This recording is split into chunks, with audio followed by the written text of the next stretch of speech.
दोस्तों, देश का बड़ा दुर्भाग्य था कि हमारे पहले प्रधानमंत्री जवाहरलाल नेहरू बने। आज भारत के बॉर्डर रिलेटेड जितने भी डिस्प्यूट्स हैं वो इन्हीं की देन। इनकी कायरतापूर्ण पॉलिसीज और नीतियों की वजह से आज अक्साई चीन चाइना का पार्ट है।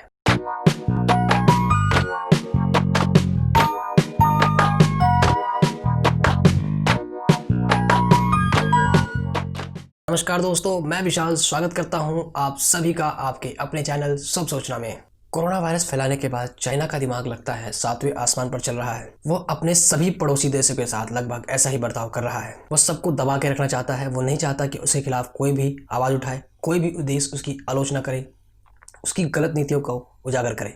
इसलिए वो इस तरीके के हथकंडे अपना रहा है। इसी क्रम में मैं आज चाइना से रिलेटेड एक पूरी सीरीज लेके आया हूँ, जिसमें आज बात करूंगा अक्साई चीन के बारे में। वर्तमान में अक्साई चीन चाइना के जिनजियांग प्रोविंस के होतांग काउंटी का पार्ट है।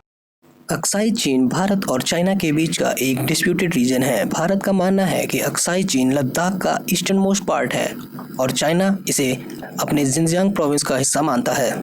दोनों देशों के बीच लाइन ऑफ सेपरेशन को लाइन ऑफ एक्चुअल कंट्रोल कहा जाता है।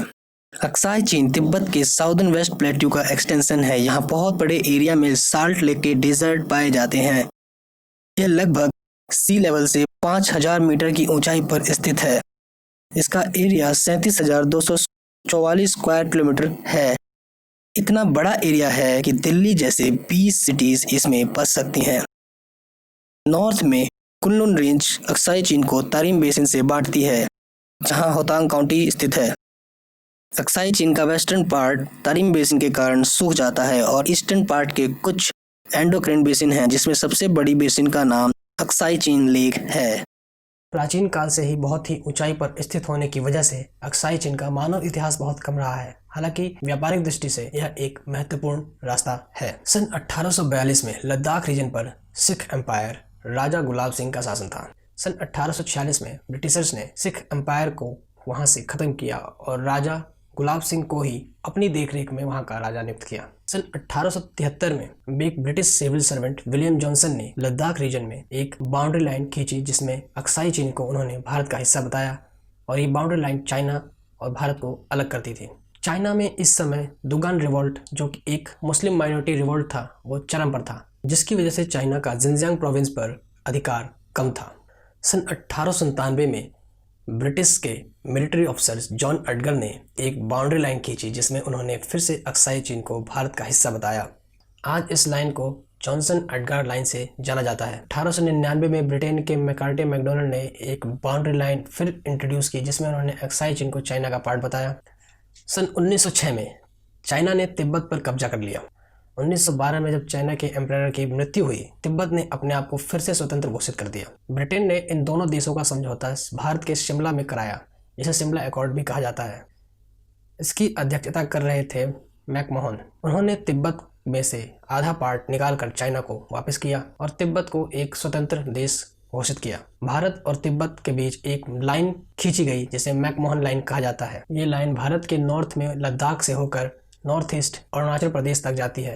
अरुणाचल प्रदेश का पुराना नाम नेफा था। हालांकि भारत की आज़ादी के 2 वर्ष बाद ही चाइना में जॉन एलाई के नेतृत्व में कम्युनिस्टों द्वारा people Republic of China party की स्थापना हुई। 1950 में ही चाइना ने तिब्बत पर आक्रमण कर दिया और उसे अपना राज्य घोषित कर दिया। पहले भारत की सीमा जो लद्दाख में लगती थी, वो अब 5 राज्यों से गुजरने लगी। तिब्बत पर कब्जा करने के बाद भी हमारे पहले प्रधानमंत्री नेहरू जी चाइना के खिलाफ कोई मुद्दा उठाने को तैयार नहीं थे। देश के गृह मंत्री को यह बात बिल्कुल भी पसंद नहीं आई थी। उन्होंने इस बारे में नेहरू जी से बात की, लेकिन नेहरू जी नहीं माने। निश्चित ही यह एक कायरतापूर्ण निर्णय था, क्योंकि अगर भारत ने तिब्बत का सपोर्ट किया होता और तिब्बत को एक अलग देश माना होता, एक अलग देश का दर्जा दिया होता और उसकी मदद की होती, तो आज हमारी सीमा चाइना से इतनी लंबी नहीं लग रही होती, वो सिर्फ लद्दाख तक ही सीमित होती। उस समय चीन में भारत के एम्बेसडर के.एम. पनिकर थे। नेहरू ने इन्हें जॉन एलाई से मिलने को कहा, लेकिन इनकी मुलाकात में बाउंड्री के ऊपर कोई भी चर्चा नहीं हुई। 6 अक्टूबर 1957 में चाइना के एक न्यूज़पेपर कॉन्ग मिंग ने एक खबर छापी कि उन्होंने देश का सबसे ऊंचा हाईवे तैयार कर लिया है। कुछ दिनों में बहुत से हैवी ड्यूटी ट्रक इस पर ट्रायल बेसिस के लिए लाए जाएंगे। ये हाईवे 1179 किलोमीटर लॉन्ग है, जिसका 915 किलोमीटर तक का पार्ट 4000 मीटर की ऊंचाई पर है समुद्र तल से और 130 किलोमीटर का पार्ट 5000 मीटर की ऊंचाई पर है समुद्र तल से। ये रास्ता तिब्बत से होकर अक्साई चीन की तरफ यानी इंडियन टेरिटरी से होकर गुजरता था। अमेरिकी एजेंसी CIA ने 15 जुलाई 1953 में ये पाया कि चाइना एक रोड कंस्ट्रक्ट कर रहा है, यानी अमेरिका को इस रोड की पूरी जानकारी थी, लेकिन भारत इस जानकारी से वंचित था। भारत इसका विरोध करने के बजाय 24 अप्रैल 1954 में चाइना के साथ पंचशील समझौता करता है, जिसमें वो शांति और भाईचारे की बात करता है। नेहरू जी हिंदी चीनी भाई भाई के नारे लगा रहे थे। हालांकि पंचशील समझौते में बाउंड्री के ऊपर कोई चर्चा नहीं की गई थी। पंचशील समझौते के बाद जॉन एनलाई भारत आए। उन्होंने कई मुद्दे पर बात की, लेकिन बाउंड्री से रिलेटेड एक भी मुद्दे पर बात नहीं की। नवंबर 1956 में जॉन एनलाई राजकीय दौरे पर थे, तभी तिब्बत के दलाई लामा भारत आए। वे चीन की नीतियों से बहुत परेशान थे और भारत से मदद मांगने के लिए नेहरू के पास आए थे। नेहरू ने उनकी मदद नहीं की और उन्हें समझा बुझाकर वापस तिब्बत भेज दिया। दलाई लामा के वापस लौटने के 1 साल बाद ही तिब्बत में चाइना के खिलाफ फिर से बगावत हो गई। दलाई लामा अपनी जान बचाकर वो भारत की शरण में आए। इस बार नेहरू ने उनका स्वागत किया और ये बात चाइना को हजम नहीं हुई और भारत को खामियाजा भुगतने। भारतीय संसद में नेहरू का विरोध बढ़ने लगा। इन पर जानकारी छुपाने का आरोप लगा, जिसे दबाने के लिए नेहरू जी ने श्वेत पत्र पेश किया। सितंबर 1959 में जॉन एनलाई ने भारत के प्रधानमंत्री नेहरू को एक पत्र लिखा, जिसमें उन्होंने मैकमोहन लाइन को मानने से इनकार किया और कहा कि 40,000 स्क्वायर किलोमीटर का एरिया हमारा है और भारत इसे वापस कर दे। तब नेहरू ने पार्लियामेंट में ये बयान दिया था कि हम भारत और चीन एक बंजर जमीन के लिए लड़ रहे हैं, उस जमीन को हमें चाइना को दे देना चाहिए क्योंकि वहां पर एक भी घास का तिनका नहीं। तब उनके कलीग महावीर स्वामी ने ये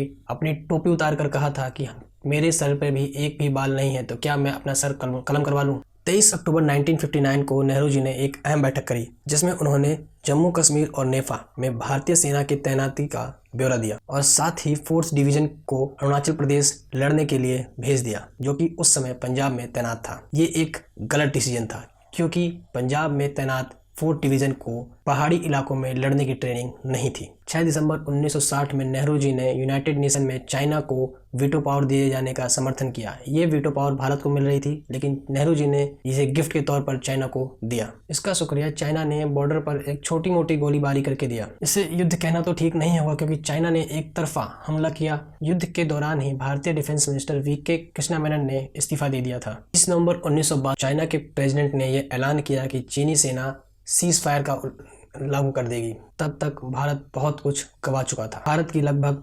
43,000 किलोमीटर की जमीन, जिसमें 25 दिल्ली जैसे शहर आ सकते थे, वो चाइना के कब्जे में जा चुकी थी। भारतीय सेना के 1300 से अधिक जवानों ने अपना बलिदान दिया। 1100 के करीब जवान घायल हुए और 1700 सैनिकों का पता भी नहीं लगा और 4000 सैनिक को बंदी बना लिया गया। इतना सब होने के बाद भी नेहरू ने वायुसेना का इस्तेमाल नहीं किया। उस समय हमारी वायुसेना चाइना की वायुसेना से कहीं बेहतर थी। अगर हमने वायुसेना का इस्तेमाल किया होता तो परिणाम कुछ अलग भी हो सकता, या फिर ये जो नुकसान हुआ ये कम हुआ होता। अक्साई चीन, जिसे नेहरू ने कहा था कि यह एक बंजर जमीन है, यह हमारे किसी काम की नहीं है, वो भारत के लिए एक बहुत ही महत्वपूर्ण जमीन थी, जिसे भारत ने खो दिया था। अगर वो आज भारत के पास होती तो हमारा सेंट्रल एशिया देशों के साथ व्यापार बहुत आसान हो जाता। उम्मीद है मेरे द्वारा दी गई इन्फॉर्मेशन आपको पसंद आई होगी। अगर ये वीडियो आपको पसंद आई तो नीचे दिए गए रेड सब्सक्राइब बटन को क्लिक करके एग्री कीजिए, इस वीडियो को लाइक कीजिए और शेयर कीजिए। नीचे दिए गए बेल आइकन को भी प्रेस कीजिए, जिससे मेरे आने वाली हर वीडियो की नोटिफिकेशन आप तक पहुंच जाए। धन्यवाद।